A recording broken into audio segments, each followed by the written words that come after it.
สวัสดีครับทุกคนผมอัสนะครับหลายคนเนี่ยอาจจะประสบปัญหาในการวาดตัวละครแล้วท่าทางที่วาดออกมาเนี่ยมันดูไม่เป็นธรรมชาติแม้ว่าเราจะใช้การร่างโครงสร้างหรือว่าวัดสัดส่วนถูกต้องแล้วเนี่ยมันก็ไม่ได้ช่วยอะไรมากดังนั้นคลิปวิดีโอในวันนี้จะมาแนะนำให้ทุกคนรู้จักกับ Force ในงาน Drawing กันนะครับผม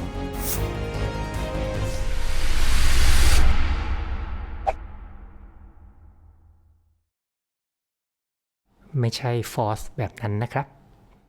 เราจะเริ่มจากเรื่องของวิธีการลากเส้นเลยมือใหม่หลายคนเนี่ยอาจจะใช้วิธีการลากเส้นด้วยการลากเป็นเส้นสั้นๆให้ต่อเนื่องกันจนเป็นเส้นยาวๆแบบนี้ใช่ไหมครับวิธีแบบนี้นะครับเราจะไม่ใช้ในการวาดเส้นที่สื่อถึงแรงเพราะว่ามันดูไม่ค่อยมีความหนักแน่นหรือว่ามีทิศทางให้ลากเป็นเส้นเดียวยาวๆนะครับเป็นแบบนี้มันจะสื่อถึงทิศทางของแรงได้ดีกว่าแล้วก็จะมีเรื่องของความหนักเบาความหนาหรือว่าความบางของเส้นด้วยนะครับซึ่งแรงเนี่ยนะครับเป็นสิ่งที่เรามองไม่เห็นก็จริงแต่ว่าเราสัมผัสถึงมันได้ไม่ว่าจะเป็นเส้นเดี่ยวๆในรูปวาดของเราหรือว่าจะเป็นตัวละครทั้งตัวเลยก็ตามเนี่ยเพราะว่าตัวละครเนี่ยก็ประกอบมาจากเส้นเหล่านี้ใช่ไหมครับเราสามารถสื่อถึงแรงได้ด้วยการใช้เส้นโค้งเส้นเนี่ยมีความโค้งมากก็แปลว่าเหมือนกับมีแรงมากระทำที่เส้นเนี่ยมากขึ้นนั่นเอง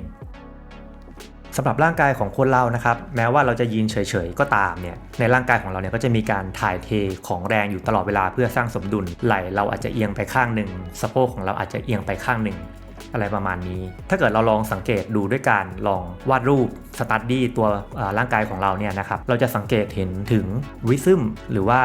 จังหวะของเส้นโค้งแล้วก็แนวของแรงนะครับเป็นแพทเทิร์นออกมาประมาณนี้นะครับผมเราอาจจะมองว่ามันเหมือนกับเป็นการเล่นสกีถลายไปถลายมาบนร่างกายของเราก็ได้เช่นกันนะครับ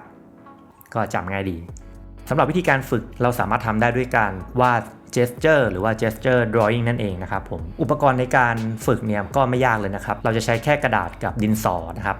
ยังลบอาจจะไม่จำเป็นเท่าไหร่ถ้าเกิดเราไม่สามารถไป take class drawing class ได้เนี่ยนะครับเราก็สามารถใช้การดูภาพจากในคอมพิวเตอร์ก็ได้เหมือนกันตรงนี้นะครับมันก็มีเครื่องมือช่วยมากมายเลยในปัจจุบันอย่างเช่นเว็บไซต์ quickpost.com นะครับที่จะเป็นเว็บไซต์ที่จะคอยสุ่มภาพวาดมาเป็นแบบให้เรารวมไปถึงการจับเวลาในการวาดของเราด้วยแล้วก็จะมีการจับเวลาในการวาดรูปนะครับตั้งแต่30วินาที1นาที2นาที5นาทีแล้วก็15นาทีนะครับผมที่มันต้องวาดด้วยเวลาแบบสั้นมากๆเนี่ยก็เพราะว่าเป็นการบังคับตัวเองให้เราไม่โฟกัสที่ดีเทลมากจนเกินไปจนลืมคิดถึงเรื่องของ gesture หรือว่าเรื่องของแรงนั่นเองก็เดี๋ยวผมจะเดโมการฝึก gesture drawing ให้ดูแบบ real time เลยละกันนะครับผมก็อันดับแรกจะเป็นการร่าง30วินาทีต่อ1โพสต์นะครับเนื่องจากว่าเวลามันสั้นมากผมจะพยายามมองหา gesture หรือว่าเส้นที่มันเป็นใจความสำคัญของโพสต์นั้นๆนะครับผม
ก็ยังต้องรีบเหมือนเดิมนะครับเหมือนตอนที่วาด30วินาทีแต่ว่าพอเรามีเวลามากขึ้นเนี่ยตอนนี้ผมก็จะพยายามคิดถึงเรื่องของสัดส่วนแล้วก็ท่าทางของตัวละครที่มันตรงกับแบบมากขึ้นรวมไปถึงอาจจะนึกถึงส่วนที่เป็นเชฟหรือว่าเป็นซิลูเอตของตัวละครด้วยนะครับผม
ก็จบลงไปแล้วสำหรับเดโมนะครับใครที่สนใจก็ลองเอาวิธีนี้ไปฝึกวาดกันดูได้แล้วก็ก่อนจากกันไปนะครับอาจจะขอฝากเทคนิคเล็กๆน้อยๆในการวาดฟิกเกอร์ที่ผมใช้ละกันเวลาจะวาดท่าทางของตัวละครเนี่ยผมพยายามจะคิดว่าแบบผมจะวาดกิริยาอะไรของตัวละครนะครับก็คือ draw the verb นั่นเองก็คือกำหนดโจทย์ว่าอย่างเช่นตัวละครอาจจะวิ่งเดินหรือออกแอคชั่นต่างๆนานาอะไรประมาณนี้วิธีนี้ก็จะทำให้เราเหมือนกับจินตนาการเป็นภาพได้ว่าตัวละครมันควรจะมีการขยับแขนขาประมาณไหนนั่นเองนะครับก็มีหนังสือแนะนำด้วยนะครับหนังสือชื่อว่า Force Dynamic Life Drawing for Animators เล่มนี้นะครับผมก็ความรู้ที่อยู่ในตอนนี้ผมก็ส่วนหนึ่งก็คือได้มาจากเล่มนี้เนี่ยแหละครับลองไป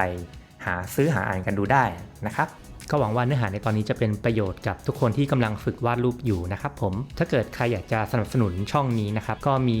ร้านกัมโลดลิงก์จะอยู่ใน description ข้างล่างแล้วก็เร็วๆนี้นะครับอาจจะเปิดระบบ membership บนช่อง YouTube แล้วนะครับผมใครสนใจก็สามารถมาซัพพอร์ตช่องกันได้วันนี้ก็ต้องขอลากันไปก่อนแล้วนะครับผมสวัสดีครับ